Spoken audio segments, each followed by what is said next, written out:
Good morning, dear friends. Are you all well rested?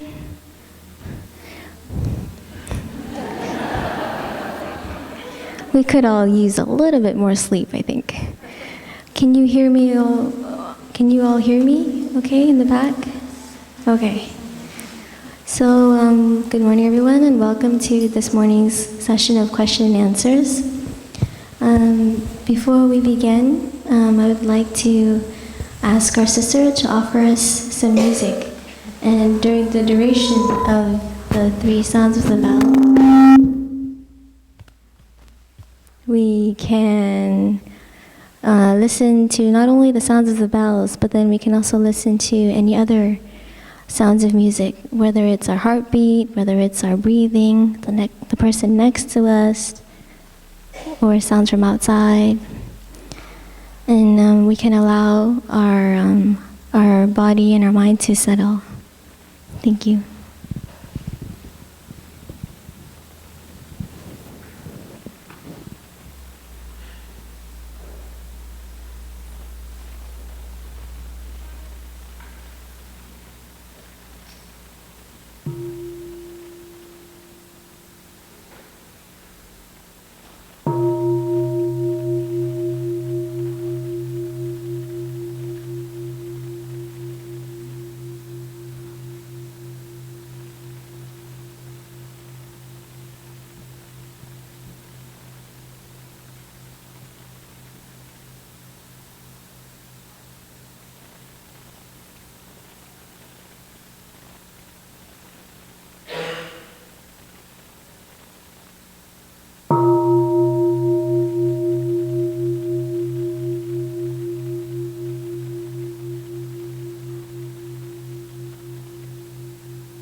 So, dear community, before we begin, I would like to introduce my brothers and sisters on the panel. To my far right is Brother Jin Guan. His name means light, and his favorite fruit is jackfruit.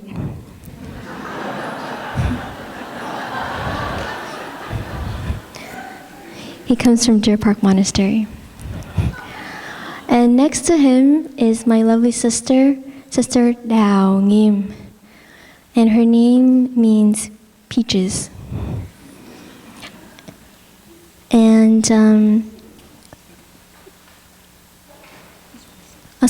peach blossoms.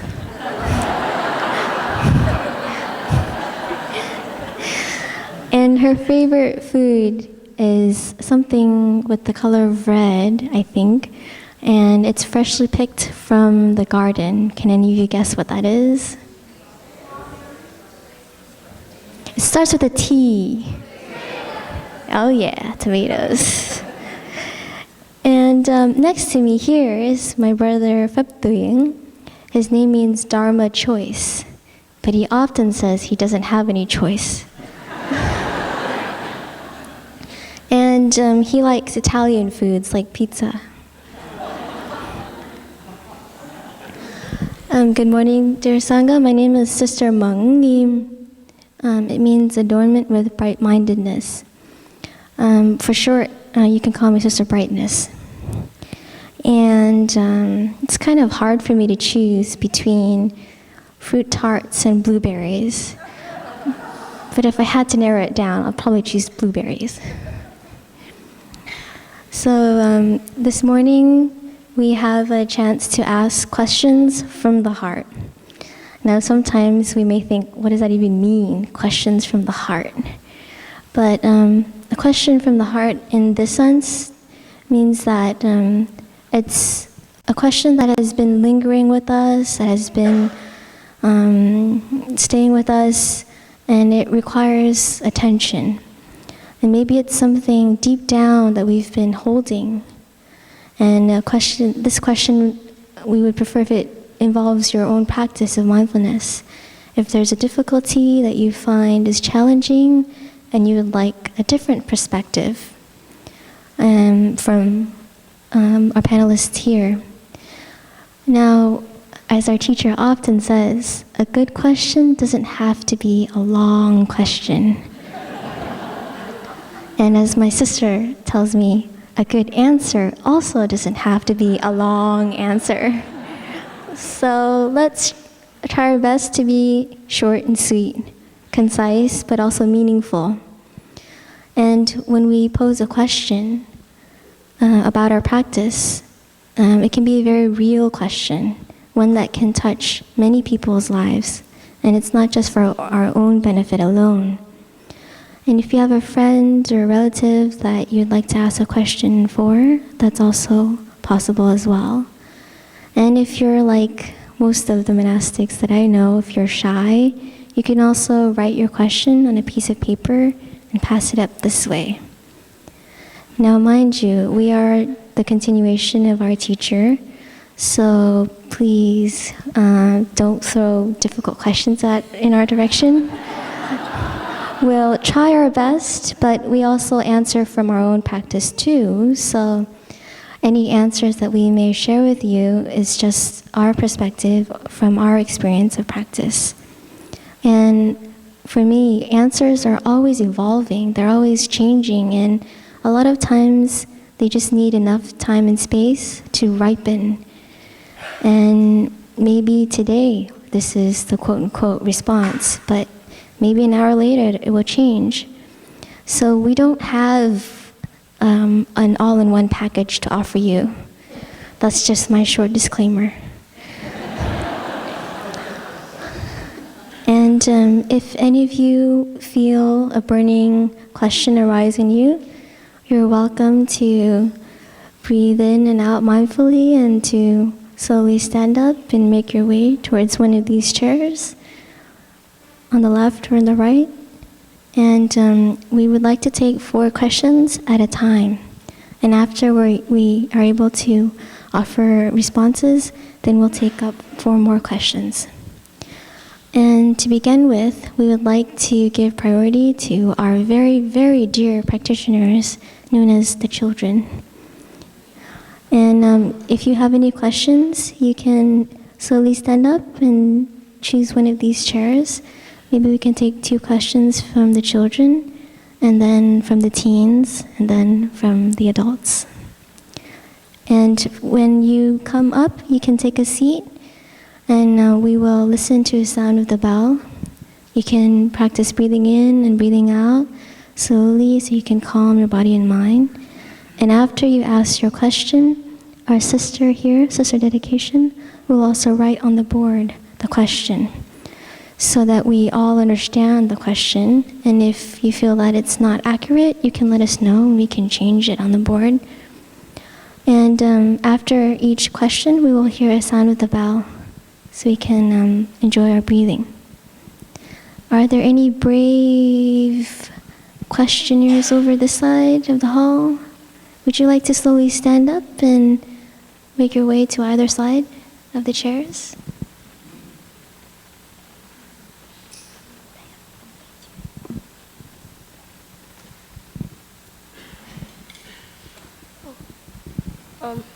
What's your favorite color? What? Oh wait, do I talk now? What?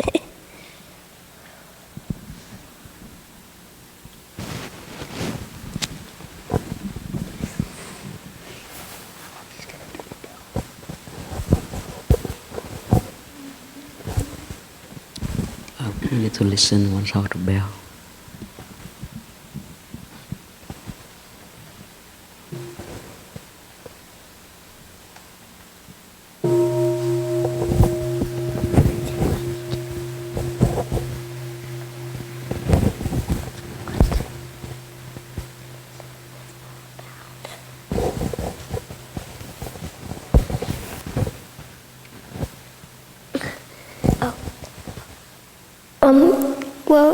Could I get an answer from all of you guys? What's your guys' favorite color? Favorite color? Favorite color?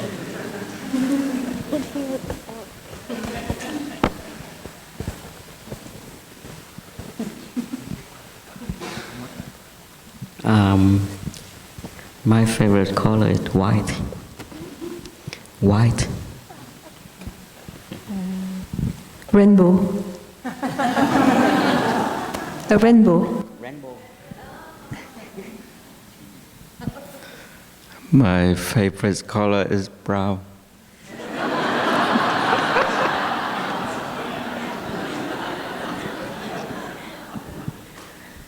Can you guess? No. What? No, not pink. My favorite color, it's hard to choose between blue and green, but yeah, maybe somewhere between those two. My favorite color is turquoise. You want to answer your favorite color? What is this all about?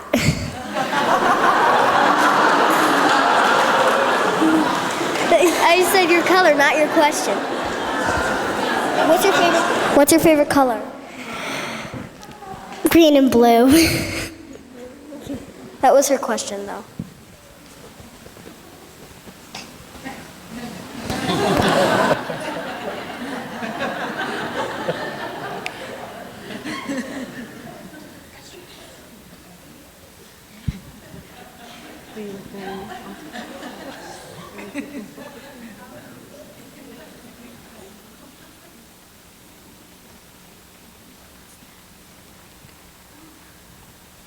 It's about playing and having fun. Is it good?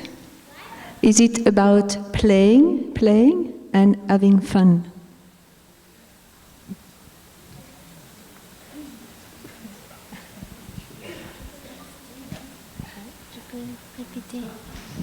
So our sister said it's about playing and having fun. Okay. I think we are pretty much in the same line with her answer. So thank you very much, dear children. Now, because we are a little short on time, we'll invite our teenagers to come up if you have any questions. Maybe 2 or 3 questions from our teens.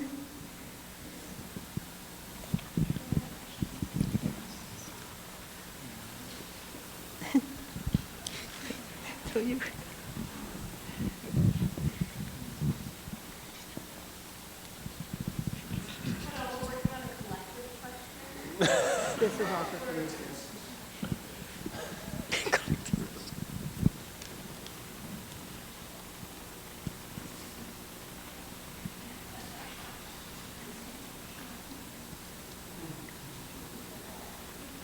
Do you want to share? So, dear community, while our teens are working on a collective question, I'd like to read a question that was written also by our teens. The question is, why do we as humans enjoy gossiping? And how do I stop myself from gossiping? Again, why do we as humans enjoy gossiping? And how do I stop myself from gossiping?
So dear teacher, dear sisters, brothers and dear friends, I would like to answer a little bit with that question, the question number 3. Why do we as humans enjoy gossiping? And how do I stop myself from gossiping? It's I think everyone enjoys gossiping. And sometimes it helps you to know each other. But if you want to stop myself from gossiping, we sometimes we don't need to listen. We don't need to fight down. That's one. We stop listening. We stop thinking about that. Just stop, and you and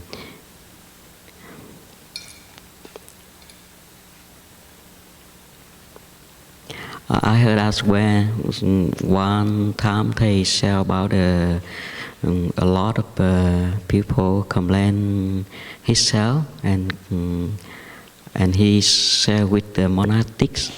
If you don't want to someone to complain about you, you can stop listening. You stop reading the that complaint.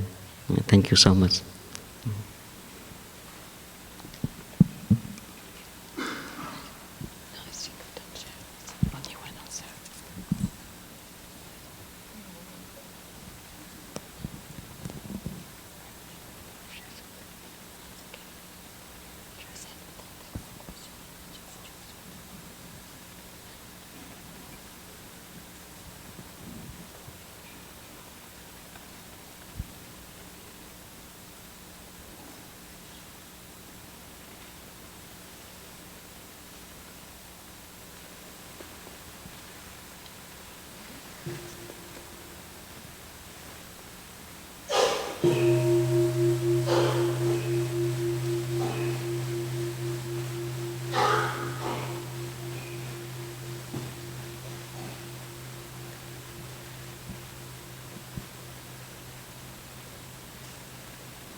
How do you deal with emotions that come up but that you don't want?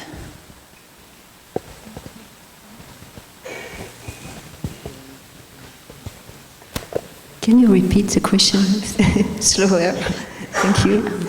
How do you deal with emotions that come up but you don't want?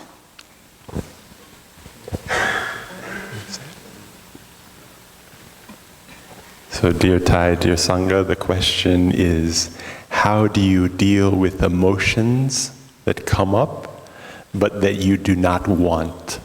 Emotions that you don't want that come up. Thank you.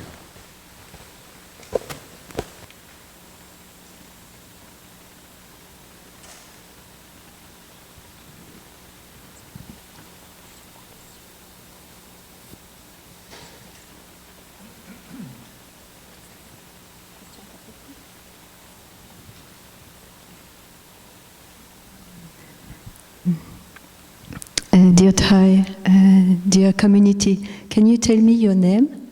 What is your name? Ali. Hello, Ali. Thank you for your questions.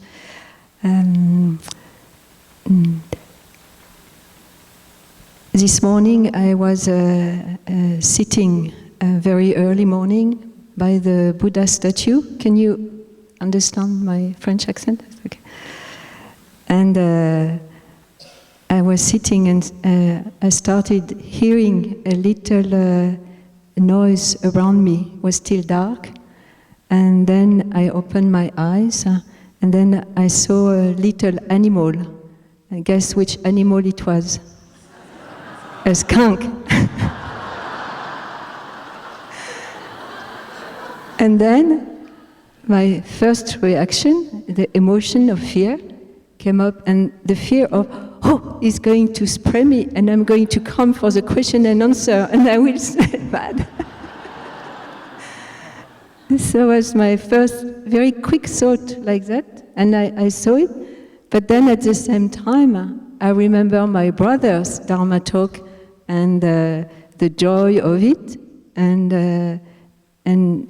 you know, the joy when he was sharing the story with the children about the monk, the young man, the Zen master, and the skunk, and how he jumped out when he saw like. So, and this came up, and so what it replaced, it helped me to embrace this feeling, the first emotion which came up, the joy kind of replace, you know. And then I breathe, and with this practice of mindfulness, being mindful of this emotion, it's okay, just an emotion, it's okay. It's okay to have a fear, it's okay. And then I let the joy and the memory of what my brother was sharing, and I embraced it. And so the other emotion came down, and I just sit very, very still. I didn't move. and I saw the skunk, you know, going around the Buddha statue and coming closer to me, and I said, don't come too close, it's okay, don't come too close. You can go this way. And then he was going away, and then coming back. But then I was breathing and trying, because emotions are only energy. So, and I knew that if I was like letting this energy of fear or tension, my body tensing, he will feel it. So I learned to, you know, give myself space and keep a peaceful energy, you know, send this energy to him, and it was okay. He went around and he did what he had to do, and then he left. So it's how I deal with emotions. Sometimes it's not so easy. Sometimes I get caught into emotion, and for me the best teaching is to know they are not my enemy, and they will pass. And I just is to recognize, I'm taken into sadness or despair or doubt or anger or sadness, yeah. And then to gently, it's okay, and I breathe with it, and then it will pass, and I bring something else, you know, the peace. And it's only, it's an energy which can be transformed into something else. You see, like that. Like the energy of anger can be transformed into creativity. Okay. A lot of different energy. Thank you, Eli, for your question.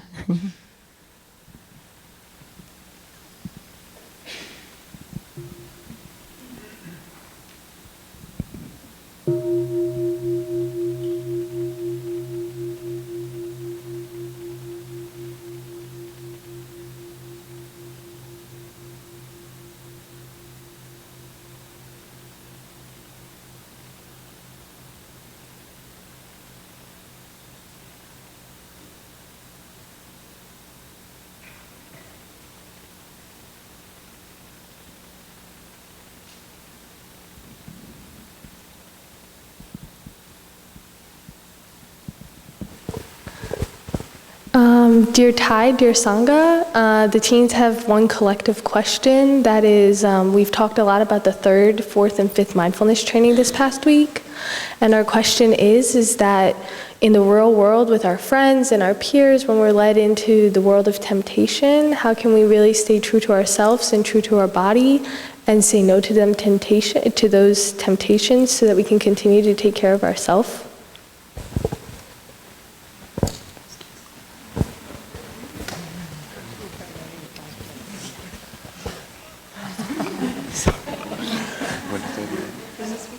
Sorry. So we've talked a lot about the third and fourth and fifth mindfulness training. And when we're with our peer group, we tend to find that we're very much led into the world of temptation to do things that we don't necessarily want to do concerning the fourth, fifth, and third, fourth, and fifth mindfulness training. And so we were wondering what is a good way to avoid that temptation, like how to avoid that temptation or how to avoid the world of temptation and say no so that we can continue to care for ourselves.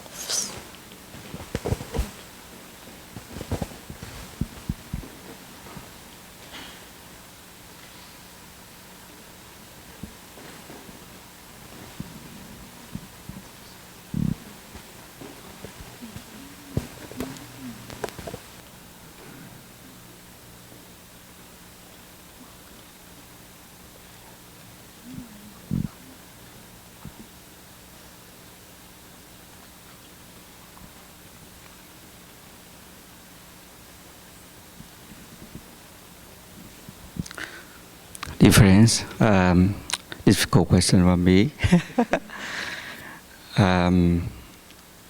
So I was a monk when I was 14 years old.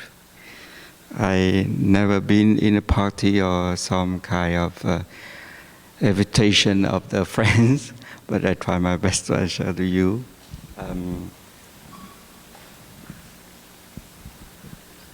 But you have freedom to say yes or no.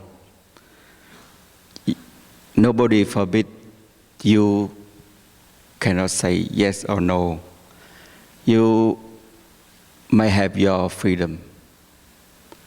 Whenever you feel safety for you, safety for your family, safety for your friends,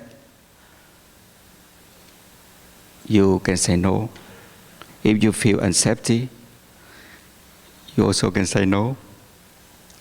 About your practicing, if you are strong enough about practicing, if you are really master yourself about everything, about friends invited you to come for a party, for a beer, for some things, for about a third of the 5 mindfulness trainings, you feel you are not ready, you can say no. The friends will respect you. Not about you really respect them and you just follow their invited you, but you respect them by the way of you feel it's not really safety at this moment, at this time. Maybe I feel it's uncomfortable, not really happy. Maybe we have a different sharing way of enjoying, sharing deeply, understanding each other more better, and then the other one. Different kind of saying things like that. About if you are really strong in the kind of practicing, come back to your breathing and deep understanding yourself, you find a way. How is it? Your enough intelligence to say with your friend. I believe that you have young, really very young age, and you have clear mind, you can say. But in our daily life, we have to practice mindfulness, calm ourselves and peaceful our mind. Whenever the situation is come to you, at that time, you hope that you have clear mind to deal with that situation, say yes or no. And that's my answer from my experience. Thank you.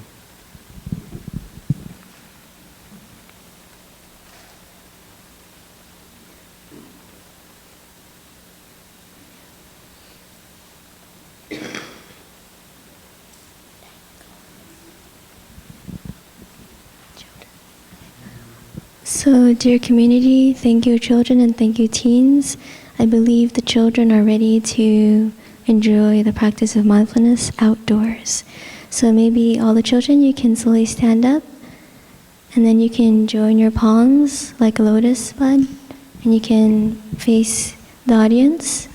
And at the sound of the small bell, you can bow to the Sangha that way. That way.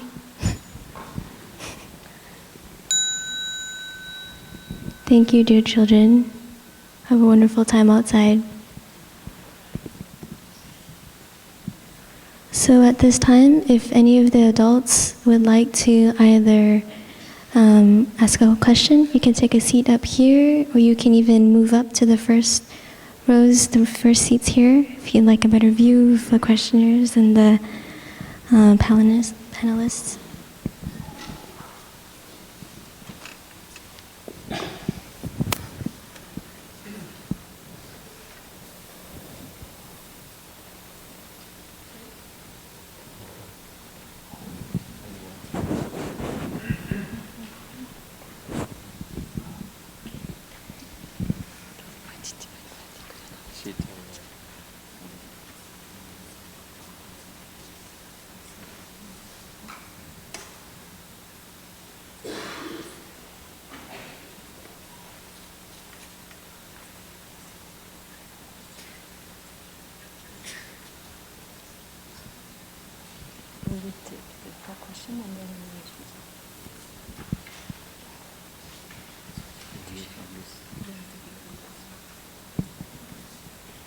I just explain a little bit what's happening here, so you know.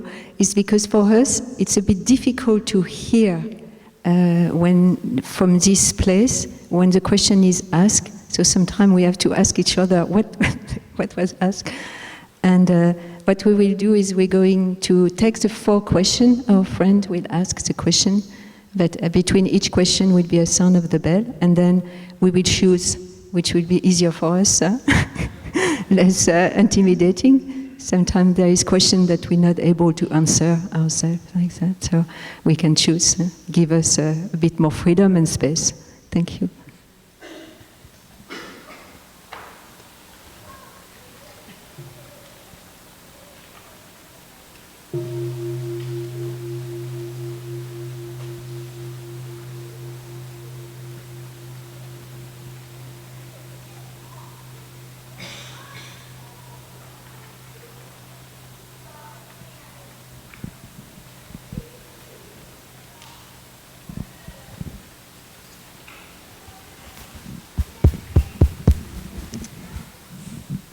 My question is, how can I let go of harmful behaviors without reinforcing a feeling of shame or guilt within myself?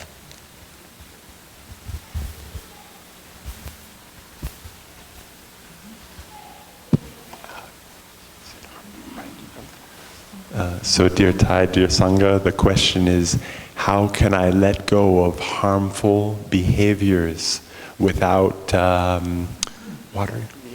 reinforcing shame or guilt?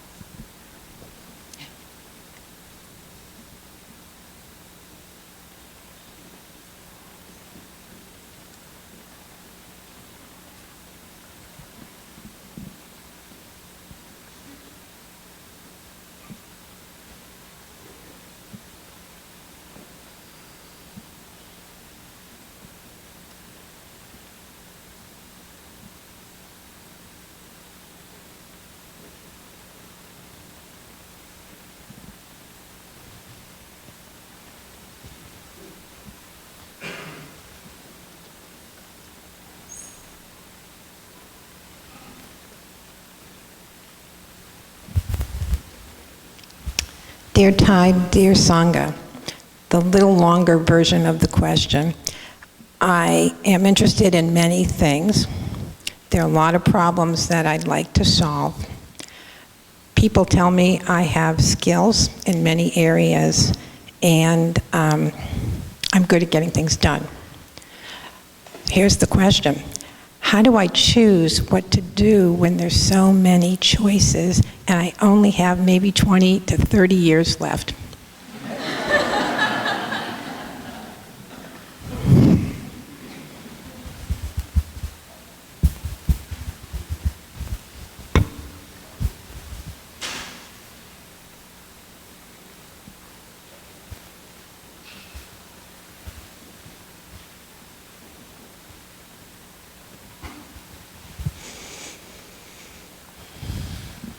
Dear Thai, dear Sangha, as I learn and practice and become more skillful at not blaming others for conditions,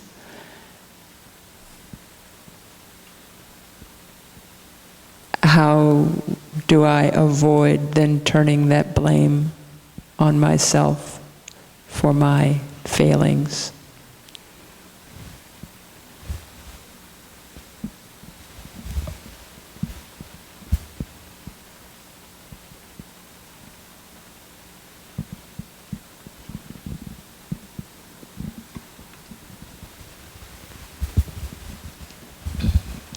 Dear Thai, dear Sangha, for those of us who are dealing with grief over the loss of a loved one, in my case, I'm dealing with the loss of my husband who passed away last year, and are also straddling the line between two faiths, in my case, Buddhism and Catholicism. How do we reconcile the differing and often conflicting views about the afterlife? Thank you.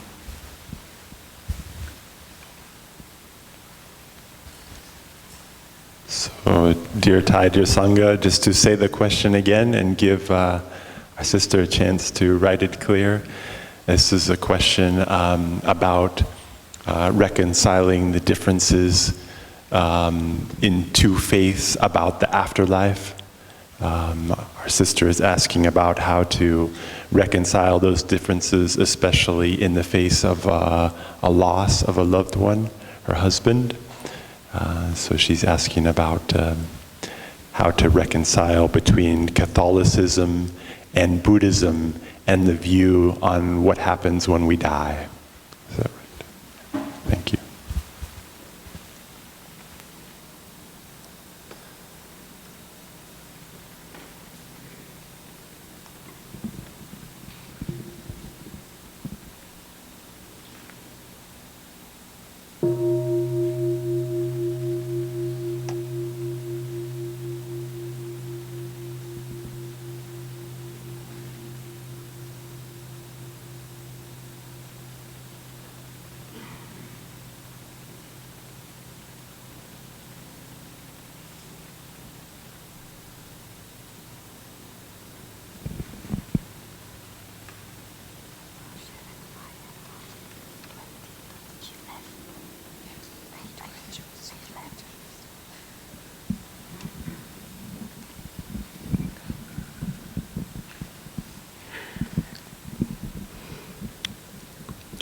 So, dear Sangha, it's up there. We have 4 questions. And I choose the question.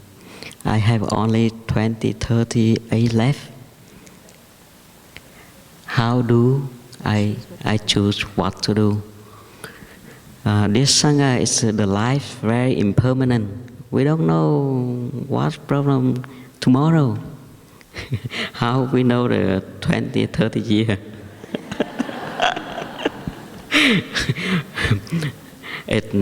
One thing you need to do now is present for everyone. Present for everyone, enjoy the present moment. And when you practice walking meditation, you can practice 100%. That thing, important thing you need to do now. When you do the sitting meditation, when you practice eating meditation, you practice 100%. And sometimes we eating lunch, eating dinner, but we just eating our thinking, our thought. We don't practice eating our food. We need to practice here and now. Just don't thinking tomorrow. The past is gone. The future not come yet. Please enjoy the present moment. Yeah, everyone have there for you, and family, your family is still there for you. You just know that. Please don't thinking the future. We don't know what problem tomorrow. Thank you so much.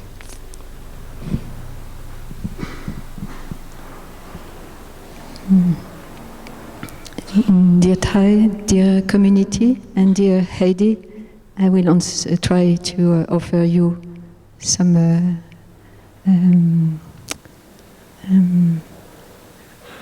I say to open some window to look at for your question. I was raised as a Catholic, and now I'm a Buddhist nun. And what I can see in these two traditions is what in the teaching of Jesus and the teaching of the Buddha, they are telling us that we are much more than what we think we are, that there is much more. We limit ourselves. So is when we lose someone die, someone that we love, is to accept the grief and the sadness, accept that this separation is painful for us, to embrace this feeling.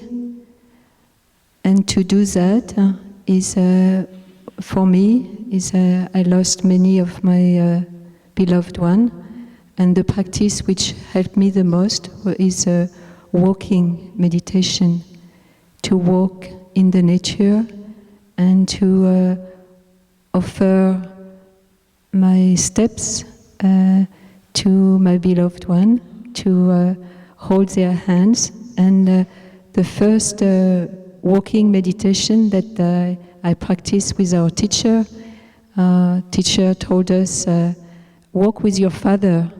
And my father died when I was young, and I never thought of being able to connect with him anymore. But I follow what the instruction of Thai, and I hold the hand of my father, visualize him. First was just a visualization like that, and then bringing his steps into my steps, feeling his feet into my feet, and it was very powerful because after many years of my father having passed away, then I felt his presence within me, and so I know it's a practice that I kept, and is to feel the presence of our beloved one inside of us, and to offer them our life. We continue them, so I offer them my smile, my joy, the practice, and having a beautiful thought, and they help me to go on my journey. When I have difficulties, then I know that I wish to transform these difficulties to offer to them as a gift. So to continue them with joy. And sometimes there is tears, but the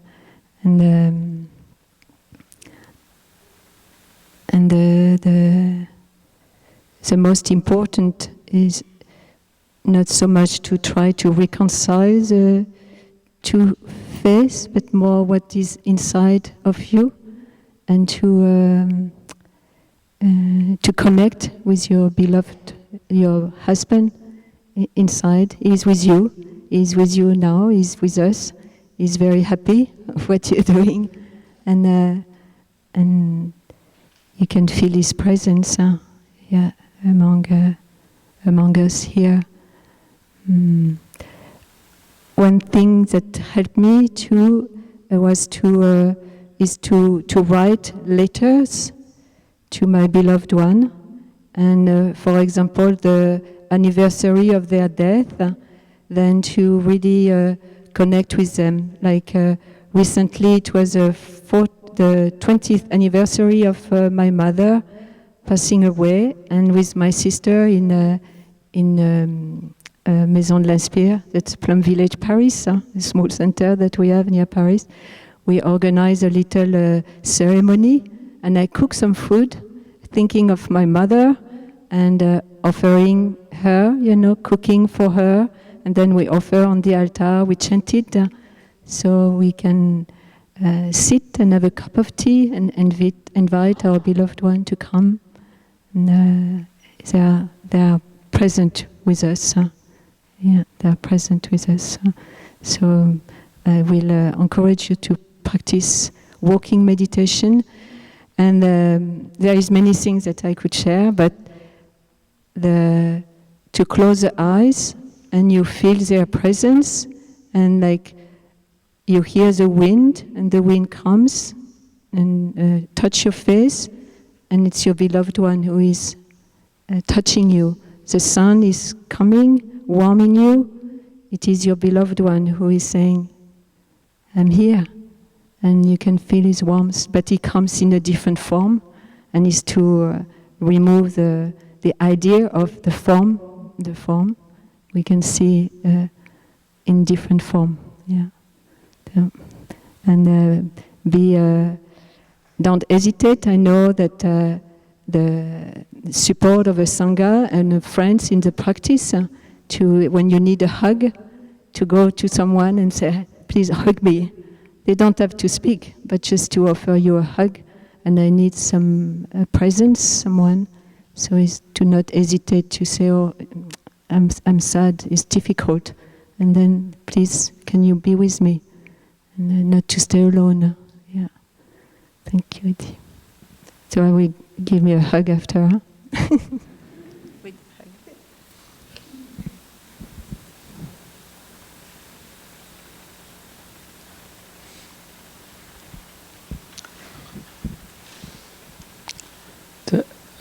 The 8, how to avoid blaming myself for failings.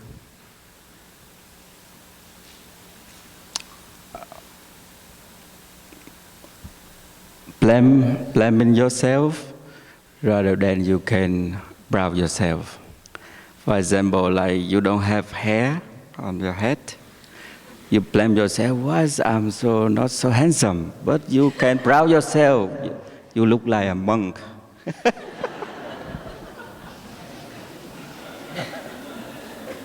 How do you think? Look like a monk, also handsome? Like myself, I never blame myself. I speak English like this. I thought I'm not perfect, my English. But whenever I give a talk or I share in a Dharma sharing, might be wrong a sentence, not so meaningful, but I'm still encourage myself. You have capacity to continue to learn. You have capacity to continue listening. And you can speak English. Before I came to Plum Village, I don't speak English. 2012, I started to learn. I remember I lived with Phap in the same room. He's my roommate. At that time, I could not speak English. And he speaks English. He's American, and I'm Vietnamese. I didn't understand anything. I had to invite my brother to come to my room and translate it for me. But now I can communicate with him perfectly. Not really perfect, but can understand each other. And I never blame myself, blame my ancestors. Why they are Vietnamese, they could not speak English.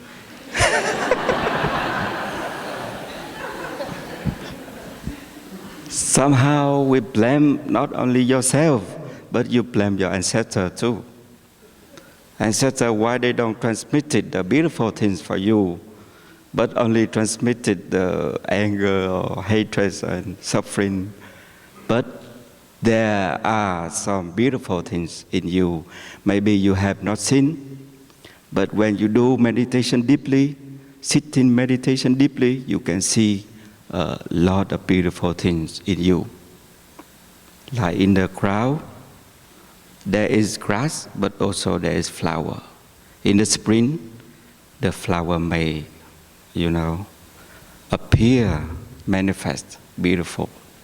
And you just need to do meditation deeply, and you look at yourself, you have a lot of beautiful things. Very deep listening in you, very deep about practice compassionate in you. But maybe we don't have a chance to live in a community, in a beautiful, properly environment.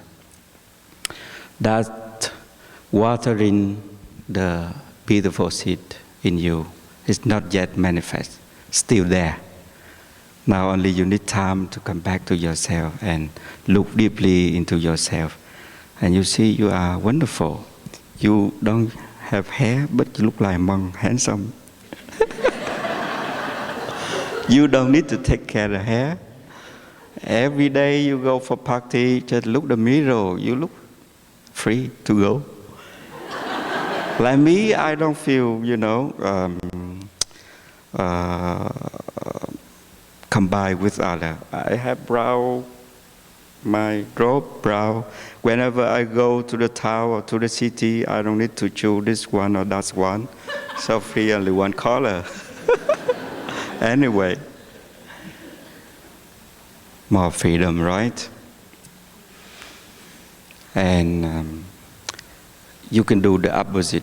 Don't need to blame yourself, but you can encourage yourself.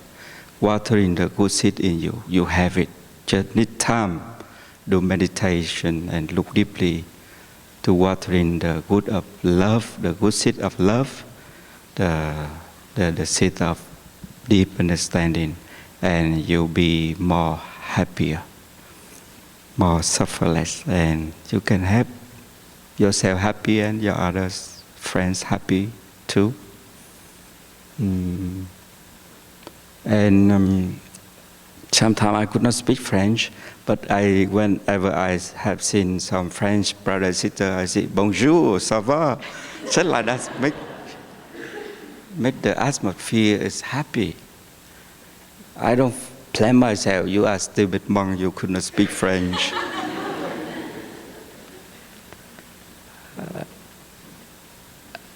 Each of us have different talented, but we all beautiful. We can practice acceptance. Accept as you are, as I am. I'm a monk. I could not compare with you. You have hair, I don't have hair. I'm suffer. I beat in my chest and I suffer. No. And accepting yourself as you are, as a beautiful. Thank you.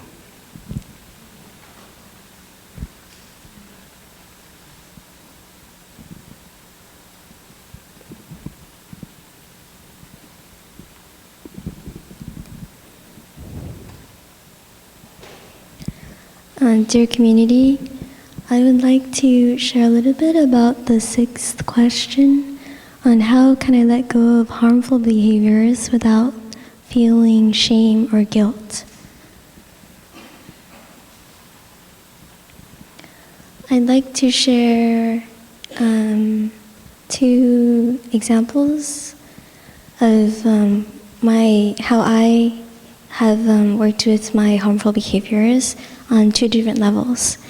One is the physical habit energies that are harmful, and then the mental formations, like the habits that include like our feelings or things that aren't as tangible, not like physical.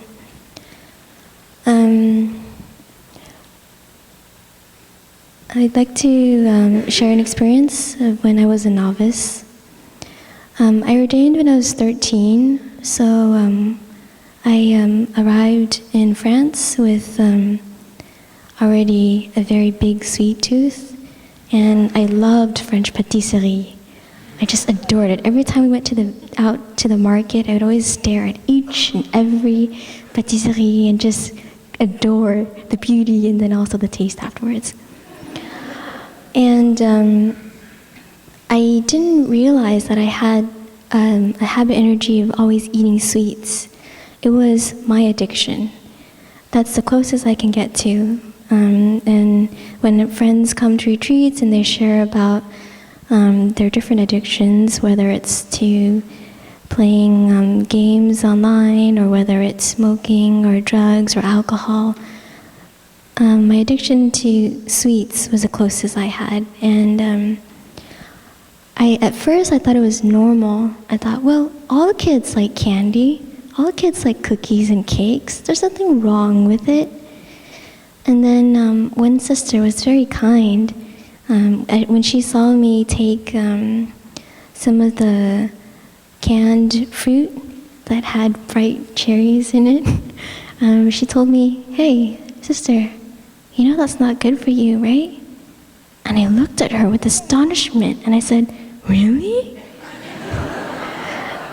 I honestly didn't know, because that was the same canned fruit that I was served in the cafeteria at elementary school. So to me, it was like familiarity in a foreign land, canned fruit. And when she told me it wasn't good for me, I thought, why? It tastes so good. And she said, you know, it's full of additives and it's just sugar and sugar and sugar. You should have real fruit. And that was the opening of a door for me to understand more about health foods, to consciously eat healthy foods. So now I became more aware of healthy foods, but that's just the intellect, right?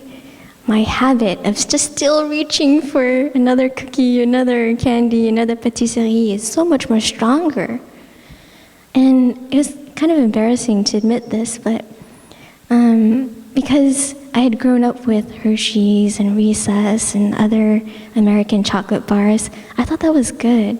But when I went to France and I discovered French chocolates and Belgian chocolates and Swiss chocolates, it took me to a whole nother level, and I thought, wow, this is quality chocolate. And I was so addicted to the point where it was like drugs for me. And I would, like, after lunch, I'd rush to the bookstore, and with whatever left I had, I would buy this chocolate bar, and I would devour the entire bar all to myself. And even if I didn't have enough money, I'd say, sister, can I owe you? I'll pay you sometime later. And I couldn't stop it because that was my happiness.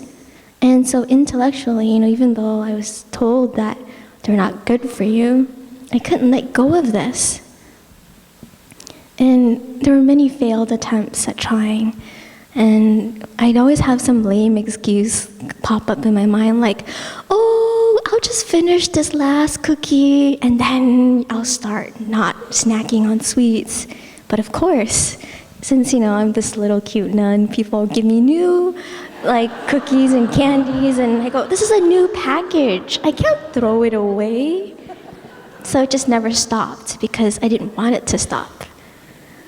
And I'd use other excuses like, oh, you know, this is bonding time, you know, over tea and cookies. It's okay. But it was just my attachment to sweets, which ultimately, to me, spelled out as happiness. And, I mean, it's not a bad thing per se to have sweets occasionally, but at the rate I was going, I think all dentists would probably frown at me for my teeth, and then the rest would just either smile compassionately or not. And I thought to myself, okay, I have to have a method. I can't just say, oh, I'm not gonna have sweets.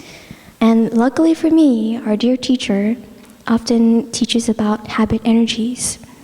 And he would tell us, if we want to replace an unwholesome habit energy, then we need to, at the same time, introduce a wholesome habit energy to replace that unwholesome habit energy. And also, he taught us to call it out by its name, to recognize it as soon as this unwholesome habit pops up. So in my case, for practicing recognition, it would be, I have this craving for sweets. I feel it in my body. And then introducing a new wholesome habit energy, maybe something like, instead of going in the direction of the bookshop, I'm going into the direction of getting a cup of water, for example. I know it sounds boring to replace chocolates with water, but gradually I was able to taste the sweetness of the water and not be so hooked on the level of sweetness of chocolate that I was used to. And instead of just going cold turkey and cutting chocolate off completely, I may, have, instead of an entire bar, maybe half a bar, and then a quarter, and one piece. But all the while still reinforcing not just a new habit, but more importantly, of allowing myself space and time to understand deeply why. What are the causes? What are the reasons that makes me want to go in the direction of cutting back on sweets? For many of us, we are very fortunate to have this wonderful human body functioning well. There are so many other human beings who all they want is a breath of air. For those who have asthma and those who have lung problems or heart problems, many of us, we can just take another step without thinking, and it's something we take for granted. But for many of us in the world, that's a dream come true. So for myself to compare, this is going to sound a little bit silly, but I tried to compare my body with a very fancy and expensive car. For example, maybe a Ferrari or a Tesla. Just because people put advertisements and movies and commercials saying, you will be more happy if you buy Coke and pour it into your Tesla or your Ferrari. Are you really going to do that? Or, here's this very fancy bottle of wine, or, here's the latest beer or the latest intoxicant. Just pour it into your Tesla or your Ferrari. Everyone will be happy. When we think in that term, on those terms, then we probably would say, no, that's silly. You know how expensive a Tesla is? A Ferrari is? Why would you do something that silly? But when we think of our bodies, we don't really think of it as that, because it's, it's so resilient. Well, if it falls over, it'll pop back right up. And it's so silly because, when everyone around us, our environment, when everybody is prone and primed to think and to see in a certain way, it's normalized. So that's why meditation is so crucial, because it's a quiet time where we allow ourselves to really see things as they are, and also to see a different perspective of the situation. So I know it sounds silly to compare myself to a fancy car or expensive car, but it was a means for me to think more highly of my body. Because especially as a teenager at that time, I was thoroughly embarrassed. I thought, I'm too short, I have too many pimples, I'm not as cool as this sister, as that sister, and my life revolved around comparison. It was so tiring, but that's all I knew, because that's what I thought was normal. So, back to the chocolates. So instead of only finding sweets in chocolates, I started to chew my carrots and my broccoli and pumpkin more thoroughly, and I tasted the sweets of broccoli, of carrots, of my vegetables, and even brown rice. It's actually very sweet if you chew it thoroughly. It sounds scary to say chew it 10 to 15 times or more, but it actually worked for me. And when I made the resolve to take better care of my body and mind in that sense, I could focus on something else. Because I noticed that whenever I had quote-unquote free time, or when I was sad, my go-to would be junk food. But now that I want to change that habit, I have to have a different go-to. Whether it's, soccer or practicing singing and chanting or any other what we call outlet. It's a different activity to replace our unwholesome habit energy. And mind you, there's a lot of failures and a lot of downs on the way. It's not just, okay, I made this decision and then all the way straight. There's a lot of tangling back and forth, but that's okay. Sometimes I would trick myself and say, okay, if I can tally 10 marks that I quote unquote succeeded in my own game, then I get 2 and then ... something that makes me excited, like buy a new book for myself or something. And for me, it still comes back to the understanding why I want to let go of this habit and then develop a new habit. That was the physical example. Now I'd like to share briefly about a less tangible harmful behavior, which we tend to call habit energy. On my father's side of the family, we're known to be very hot-blooded, very angry people. And I never really thought much about it. I just thought that was normal. My dad's an angry person, my sister's an angry person, I'm an angry person. And when I listened to Thai's Dharma talks and lived with the Sangha with all the brothers and sisters, I instead of just getting mad at myself and hating myself for always being mad and hateful and resentful and petty, I allowed myself to step back and look beyond my sister and look beyond my father. And I traced it back to my paternal grandfather, who's from Hainan, and then my entire lineage. But then I didn't stop there. I allowed myself to see that being angry is actually just a human emotion. It's not necessarily something that belongs to my sister, to my dad, or my grandfather. I mean, all humans have it. So no matter which part of the world you come from, it's okay. And so when I let go of the idea that this is my harmful behavior, that's not just chewing up me and people around me, but everyone, then suddenly it allowed me to take a breather and to step back. And so I first of all recognized this harmful behavior. I acknowledged it instead of pushing it away. And then I embrace it with mindful breathing.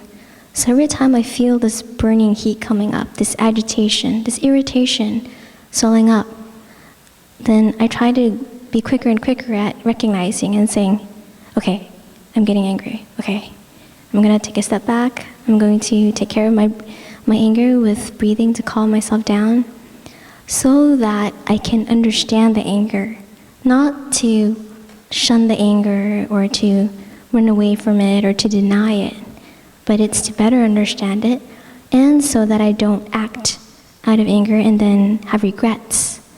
Why did I say that? I don't really mean that. Why did I do this? I didn't really mean it. So anger is just an easy example to show, but it's applicable to any habit energy, any harmful habit.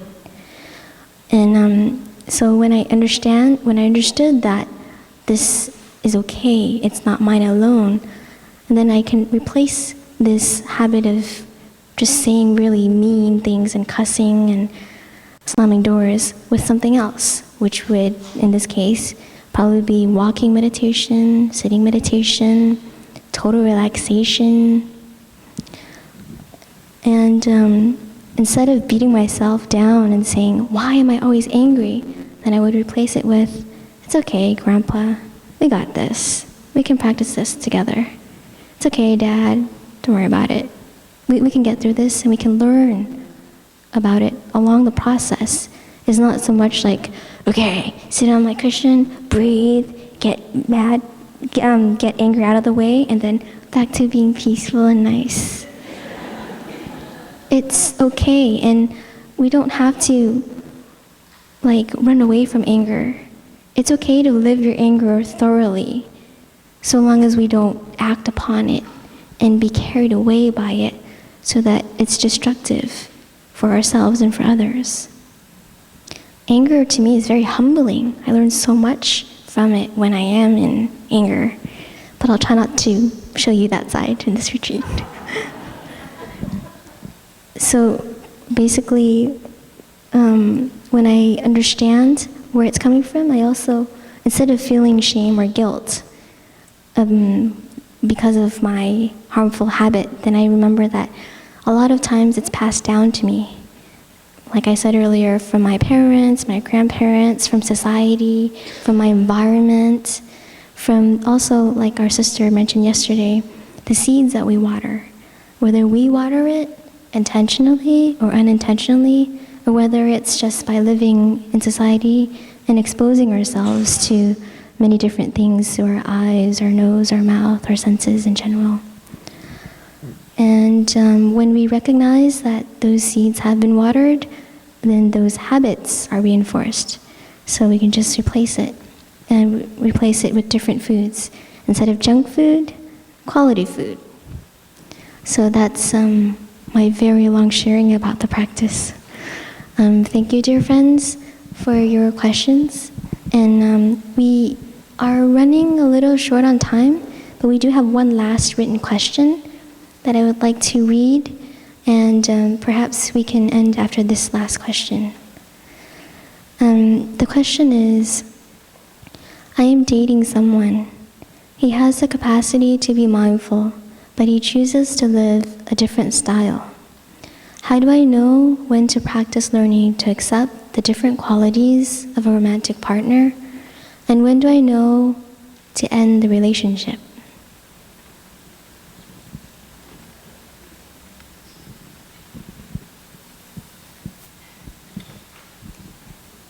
I couldn't understand the question.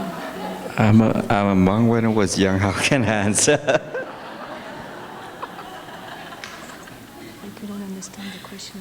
I need the paper.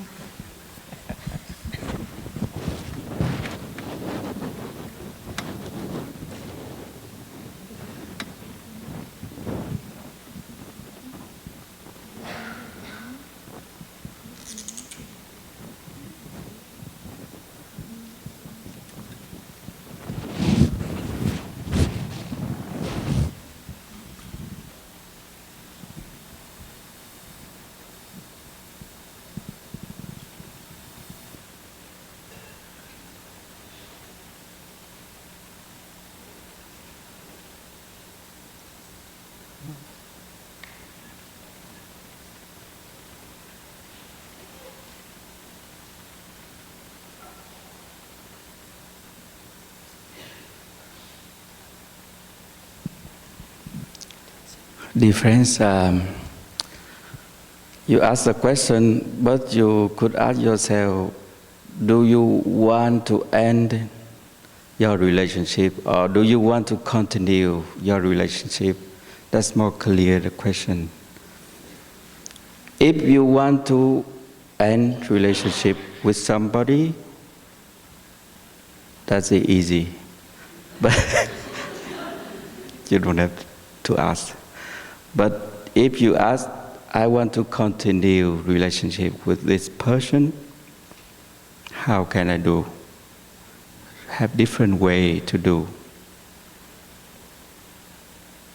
We already shared a couple of days ago until like yesterday about deep listening, practice deep listening.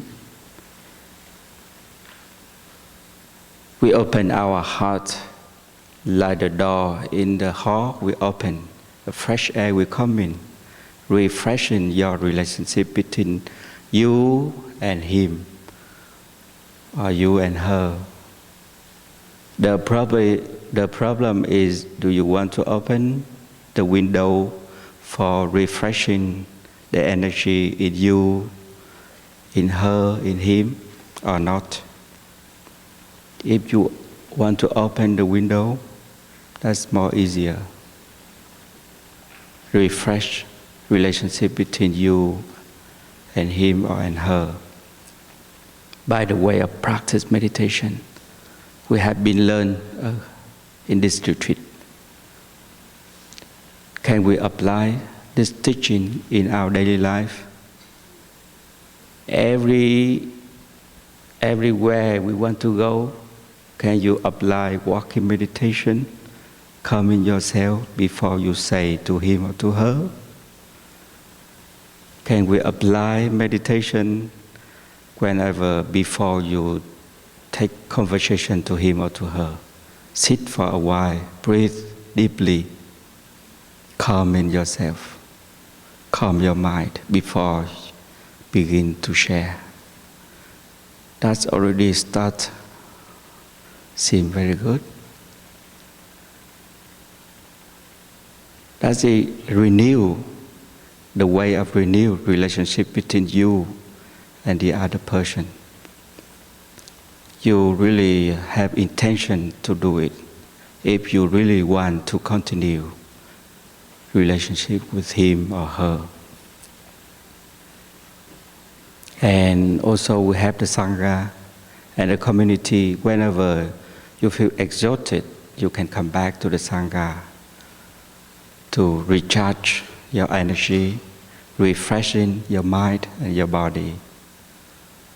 And like I open the window for fresh air coming, refreshing. The air in the hall, the air in your body, your mind and your body.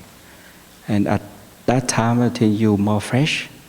And the way you are speaking to that person, the way you are behaving with that person is changing. Maybe make him or her look at back. Do I have say something wrong to him or to her? Do I behave is not really love him or her? Maybe him or her look at back, look deeply back. Depends on your behavior, the way of saying things. Are you changing, or you only want her or him changing?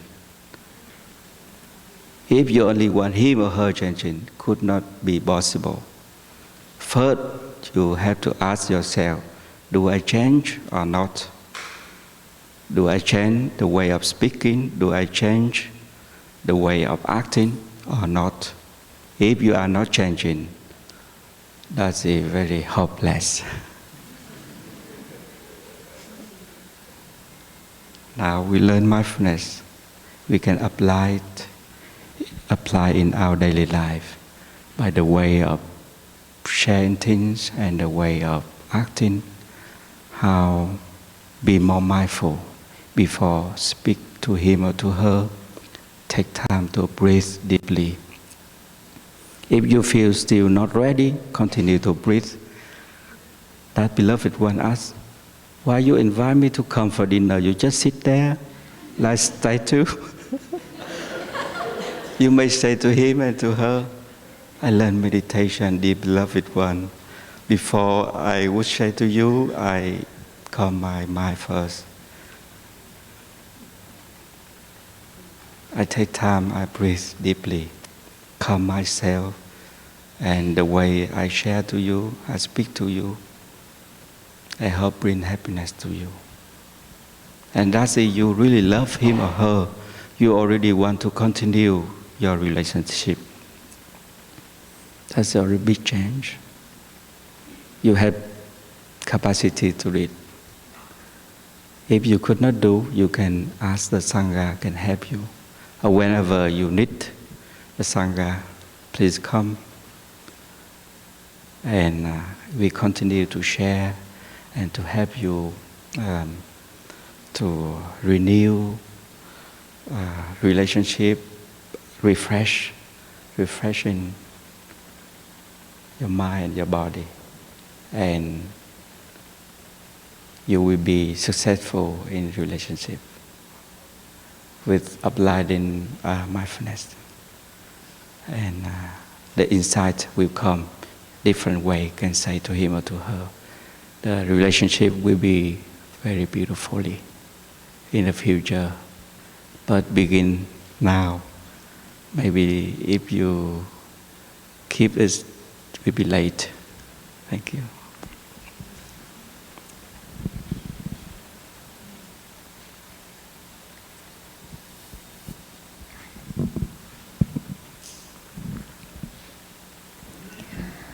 So, dear community, thank you very much for your presence, for your questions, for your answers.